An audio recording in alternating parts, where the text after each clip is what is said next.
ಗದಗ ಜಿಲ್ಲೆಯ ಉಸ್ತುವಾರಿ ಸಚಿವರು ನೋಡಲೇಬೇಕಾದಂಥ ಸ್ಟೋರಿ ಇದು. ಉಸ್ತುವಾರಿ ಸಚಿವರು ಯಾರು? ಎಚ್.ಕೆ. ಪಾಟೀಲ್. ಎಚ್.ಕೆ. ಪಾಟೀಲ್ ರೇ ಗದಗ ಜಿಲ್ಲೆಯ ಉಸ್ತುವಾರಿಯನ್ನು ವಹಿಸಿಕೊಂಡಿದ್ದೀರಿ. ನಿಮ್ಮದೇ ಗದಗ ಜಿಲ್ಲೆಯ ಒಂದು ಎಕ್ಸ್ಕ್ಲೂಸಿವ್ ಸ್ಟೋರಿಯನ್ನು ಈಗ ನಿಮ್ಮ ಮುಂದೆ ಇಡ್ತಾ ಇದ್ದೀವಿ. ನೋಡಿ, ಒಂದು ರಸ್ತೆ ಅನ್ನೋದು ಇಲ್ಲ, ಸರಿಯಾಗಿ ಜಮೀನಿಗೆ ಹೋಗೋದಕ್ಕೆ ರೈತರಿಗೆ ಆಗ್ತಾ ಇಲ್ಲ. ಗದಗ ಜಿಲ್ಲೆಯ ಶಿರಹಟ್ಟಿ ತಾಲೂಕಿನ ಯಳವತ್ತಿ ಗ್ರಾಮದ ರೈತರು ಗೋಳಾಡ್ತಿದ್ದಾರೆ. ಲಕ್ಷ್ಮೇಶ್ವರ ಯಳವತ್ತಿ ಜಮೀನುಗಳನ್ನು ಸಂಪರ್ಕಿಸುವ ರಸ್ತೆ ಅಲ್ಲಿ ರಸ್ತೆ ರೀತಿಯಲ್ಲೇ ಇಲ್ಲ. ಅದು ಮಳೆ ಆಯಿತು ಅಂತಂದರೆ ಅಲ್ಲಿ ರಸ್ತೆ ಏನು, ಗುಂಡಿ ಯಾವುದು, ಕೆರೆ ಯಾವುದು ಏನು ಗೊತ್ತಾಗಲ್ಲ. ಮಳೆ ಆಯಿತು ಅಂತಂದರೆ ಅಲ್ಲಿನ ಪರಿಸ್ಥಿತಿ ದೇವರಿಗೆ ಪ್ರೀತಿ. ಅನಿವಾರ್ಯವಾಗಿ ಕೆಸರಿನ ಹಳ್ಳದಲ್ಲೇ ಜನ ತೆರಳುವ ದೌರ್ಭಾಗ್ಯ ಅವರಿಗೆ ಎದುರಾಗಿದೆ. ಕೆಸರಿನ ಗುಂಡಿಯಲ್ಲೇ ಜೀವ ಭಯದಲ್ಲೇ ಸಂಚರಿಸುವ ದುಸ್ಥಿತಿ ಎದುರಾಗಿದೆ. ನಿರಂತರ ಮಳೆ ಬಂದು ಬಂದು ಬಂದು ರಸ್ತೆಗಳು ಹದಗೆಟ್ಟು ಹೋಗಿದೆ. ಇವರು ಇಲ್ಲಿನ ಉಸ್ತುವಾರಿ ಸಚಿವರಂತ ಎಚ್.ಕೆ. ಪಾಟೀಲ್ರು ಗದಗ ಕಡೆ ಹೋಗಿ ಸರ್, ಒಂದಿನ ನೀವು ಟೈಮ್ ಮಾಡಿ ಆ ದಿನ ಈ ರಸ್ತೆಗೂ ಕರ್ಕೊಂಡು ಹೋಗ್ತೀವಿ, ಹೋಗಿ ಬರೋಣ, ಹೇಗಿದೆ ಅನ್ನೋದನ್ನು ನೀವೇ ಹೋಗಿ ಅನುಭವಿಸಿ ಹೇಳಿ. ಅದನ್ನು ಪ್ರತಿನಿತ್ಯ ಅಲ್ಲಿನ ಅನ್ನದಾತರು ಅನುಭವಿಸ್ತಾರೆ ನೋಡಿ. ಒಂದಿನ ನೀವು ಅನುಭವಿಸಿ. ಜಮೀನಿಗೆ ಹೋಗುವಂಥ ಜಾಗಗಳು ಹೆಂಗೆ ಹೋಗೋದು? ಎತ್ತಿನ ಗಾಡಿ, ಎತ್ತಿನ ಬಂಡಿ ಎಲ್ಲ ಉಲ್ಟಾ ಆಗಿಬಿಡುತ್ತೆ, ನೆಲಕ್ಕೆ ಬಿದ್ದು ಬಿಡುತ್ತೆ. ಅಧಿಕಾರಿಗಳು, ಜನಪ್ರತಿನಿಧಿಗಳು ಇದ್ರೂ ಇಲ್ಲದಿರೋ ರೀತಿಯಲ್ಲಿ ಇದ್ದಾರೆ. ಹಿಡಿ ಶಾಪ ಆಗ್ತಿದ್ದಾರೆ ರೈತರು. ನೋಡಿ, ಇದು ರಸ್ತೆ.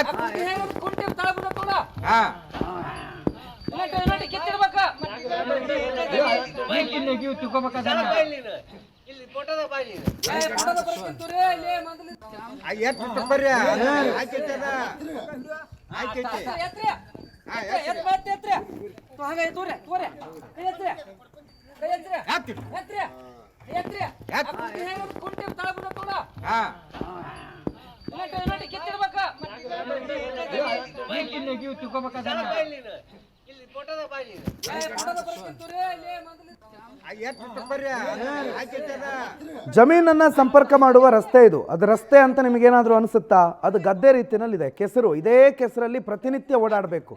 ನಡ್ಕೊಂಡು ಹೋಗೋದು ಇದರಲ್ಲೇ, ಎತ್ತಿನ ಗಾಡಿ ಹೋಗೋದು ಇದರಲ್ಲೇ, ಟ್ರ್ಯಾಕ್ಟರ್ ಹೋಗ್ಬೇಕಾದ್ರೂ ಇದರಲ್ಲೇ, ಟಿಲ್ಲರ್ ಹೋಗ್ಬೇಕಾದ್ರೂ ಇದರಲ್ಲೇ. ಒಟ್ಟಾರೆ ಈ ರಸ್ತೆಗೆ ಬಹಳಷ್ಟು ವರ್ಷಗಳಿಂದ ಜನ ಬೇಡಿಕೆ ಇಟ್ಟಿದ್ದಾರೆ. ಆದರೆ ಈ ರಸ್ತೆ ಜನಪ್ರತಿನಿಧಿಗಳು ಮಾಡಿಕೊಡಲ್ಲ, ಅಧಿಕಾರಿಗಳೂ ಮಾಡಿಕೊಳ್ಳಲ್ಲ. ರಸ್ತೆ ಅಲ್ಲಿ ಜನ ನಡೆದು ಕೆಸರು ಗದ್ದೆ ಆಗಿಬಿಡುತ್ತೆ. ಅದರಲ್ಲೇ ಹೋಗಬೇಕಾ ನೀವು ಜಮೀನಿಗೆ? ಇದರಲ್ಲೇ ಹೋಗಬೇಕು.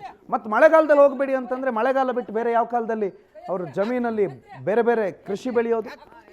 ಮಳೆಗಾಲದಲ್ಲೇ ಹೋಗಬೇಕು. ಕೃಷಿ ಆಗಬೇಕಾ, ಮನೆಗೇನಾದರೂ ಬರಬೇಕಾ, ಹೊಟ್ಟೆಗೆ ಹಿಟ್ಟು ಬೇಕಾ, ಈ ಕೆಸರಲ್ಲೇ ನಡಿಬೇಕು.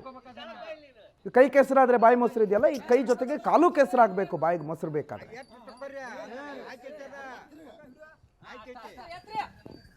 ರೈತರ ಒಂದು ಸಂಪರ್ಕ ರೋಡ್ ಅಂತ ಅನ್ಕೋಬಹುದು. ಯಾಕಂದ್ರೆ ಸುಮಾರು ರೈತರ ಹೆಚ್ಚಿನ ಒಂದು ಇಲ್ಲಿ ಅಷ್ಟು ಹೊಲ ಇರೋದ್ರಿಂದ ಎಲ್ಲ ರೈತರು ಲಕ್ಷ್ಮೇಶ್ವರದಾಗ ಬಹಳ ಇದೇ ಒಂದು ದಾರಿನ ಉಪಯೋಗಿಸಿ ಅಡ್ಡಾಡಂಥದ್ದು ಸಂದರ್ಭ ಐತಿ.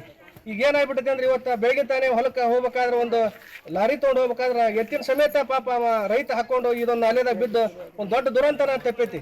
ಅದಕ್ಕೆ ಹೋದ ವರ್ಷ ಸಾನೆ ಇಲ್ಲೊಂದು ದುರಂತ ನಡೀತು. ಏನಂತಂದ್ರೆ, ಹೊಲಕ್ಕೆ ಹೋಗ್ಬೇಕಾದ್ರೆ ಒಂದು ಟ್ರ್ಯಾಕ್ಟರ್ ಮುಖಾಂತರ ಹೋಗ್ಬೇಕಾದ್ರೆ ಟ್ರ್ಯಾಕ್ಟರ್ ಕೆಳಗೆ ಬಿದ್ದು ಆ ಚಕ್ರ ಕೆಳಗೆ ಸಿಕ್ಕೊಂಡು ಒಬ್ಬ ರೈತ ಸತ್ತ. ಅಧಿಕಾರಿಗಳೆಲ್ಲ ಬಂದ್ರೆ ಏನಂದ್ರೆ, ಇಲ್ಲ ಇದೊಂದು ನಾಲ ಇರೋದ್ರಿಂದ ಇಲ್ಲಿ ರೈತರಿಗೆ ತೊಂದರೆ ಆಕೈತಿ, ನಾವು ಇಲ್ಲಿ ಕಲ್ ಪಿಚಿಂಗ್ ಮಾಡಿ ಇದು ಕೊಟ್ಟರು, ಮಣ್ಣು ಹಾಕಿ ಕೊಡ್ತೇವೆ ಅಂತ ಹೇಳಿದ್ರು. ಸುಮಾರು 1 ವರ್ಷ ಆದ್ರ ಸತಿಗೆ ಯಾರು ಈ ದಾರಿ ಕಡೆ ಹೊಳ್ಳಿ ನೋಡ್ತಾ ಇಲ್ಲ. ಯಾಕಂದ್ರೆ ಇಲ್ಲಿ ಸುಮಾರು ರೈತರಿಗೆ ಅವರು ಸಾಲ ಸೋಲ ಮಾಡಿ ಹೊಲಕ್ಕೆ ಬೀಜ ಗೊಬ್ಬರಕ್ಕೆ ಅವ್ರ ಕಡೆ ರೊಕ್ಕ ತಂದು ದುಡ್ಡು ತಂದು ಅವ್ರ ಒಂದು ಹೊಲಕ್ಕೆ ಬೀಜ ಗೊಬ್ಬರ, ಎಣ್ಣೆ, ಅದಕ್ಕೆ ಪೀಕಿಗೆ ಒಂದು ಕೀಟನಾಶಕ ಸಿಂಪಡಿಸ್ಬೇಕಂದ್ರೆ ಹೋಗಕ್ಕೆ ಈಗ ಹಾಕಿಲ್ಲ. ಯಾಕಂದ್ರೆ ಈಗ ಅದಾಗದ ಹೋದ್ರೆ ಏನಾಕೈತೆ ಅಂದ್ರೆ, ಈಗ ಪೀಕೆಲ್ಲ ಹಾಳಾಗಿ ಹೋಕ್ಕವು. ಮತ್ತು ಪೀಕ್ ಹಾಳಾಗಿ ಹೋದ್ರೆ ರೈತ ಮಾಡಿದಂಥ ಸಾಲ ತೀರ್ಸಕ್ಕಾಗದನ ರೈತ ಆತ್ಮಹತ್ಯೆ ಅಂತ ನಡೀತಾವೆ. ಅದಕ್ಕೆ ಸರ್ಕಾರ ಅಧಿಕಾರಿಗಳು ಕೂಡಲೇ ಎಚ್ಚೆತ್ತು ಈ ದಾರಿನ ಅತಿ ಶೀಘ್ರದಾಗ ಇದ್ರೆ ನೀವೇನು ಟೈರ್ ರೋಡು, ಡಾಂಬರ್ ರೋಡ್ ಮಾಡಂತ ನಾವು ಕೇಳಲ್ಲ. ಅಡ್ಡಾಡಕ್ಕೆ ಒಂದು ಸ್ವಲ್ಪ ಏನಾರು ಇದನ್ನ ಒಂದು ಮೊರಮ್ ಹಾಕಿ ಒಂದು ರೂಲ್ ಅಡ್ಡಾಡಿಸಿದ್ರ ಸತಿಗೆ ರೈತರಿಗೆ ಒಂದು ಸಂಪರ್ಕ ಆಕೈತಿ. ಮತ್ತು ಇಲ್ಲೆಲ್ಲ ರೈತರೆಲ್ಲ ಸೇರ್ಯಾರೀಗ. ಈಗ ಅವರೆಲ್ಲ ಅಷ್ಟು ಒಂದು ಒಮ್ಮತ ತೀರ್ಮಾನದಿಂದ ಇನ್ನು 2 ದಿನದೊಳಗಾಗಿ ಸಂಬಂಧಪಟ್ಟ ಅಧಿಕಾರಿಗಳು ಇರ್ಕೊಂಡು, ಅದೇನು ದೊಡ್ಡ ಖರ್ಚಿನಾಗಿಲ್ಲ, 1 ಲಕ್ಷಾಂತರ ರೂಪಾಯಿದಾಗ ಬಹುತೇಕ ಈಗ ಎಲ್ಲ ರೋಡ್ನಾಗ ಅಡ್ಡಾಡಂಥ ವ್ಯವಸ್ಥೆ ನಡೀತೈತಿ. ನೀವು ಮಾಡದೆ ಹೋದ್ರೆ ಇಲ್ಲಿದ್ದಂಥ ಎಲ್ಲ ರೈತರು ಕರ್ಕೊಂಡು ಸಿಗ್ಲಿಕತ್ರಿ ಬಂದ್ ಮಾಡಿ ಮಾನ್ಯ ಜಿಲ್ಲಾಧಿಕಾರಿಗಳು ಬಂದು ಇದ್ರ ರೋಡ್ ಪ್ರಾರಂಭ ಮಾಡೋ ಮಟ್ಟ. ಇದು ಲಕ್ಷ್ಮೇಶ್ವರದಿಂದ ಯಳವತ್ತಿವರೆಗೆ 8 ಕಿಲೋಮೀಟರ್ ರೋಡ್. ಇದು ಸುಮಾರು 2-3 ವರ್ಷದಿಂದ 7,500 ಕೋಟಿ ರೂಪಾಯಿದಾಗ ಇದು ಸ್ಯಾಂಕ್ಷನ್ ಆಯಿತು. ಇದು ಕಾರಣದಿಂದ ಯಳವತ್ತಿ ಹತ್ರ ಅದು ಏನೋ ಒಂದು ಇದಾಗಿ ಒಂದು ವರ್ಷ ಹಂಗೆ ಬಿಟ್ಟು ಮುಂದೆ ಸುಮಾರು ಹೋದ ವರ್ಷ 3 ಕಿಲೋಮೀಟ್ರ್ ಆಗೈತಿ.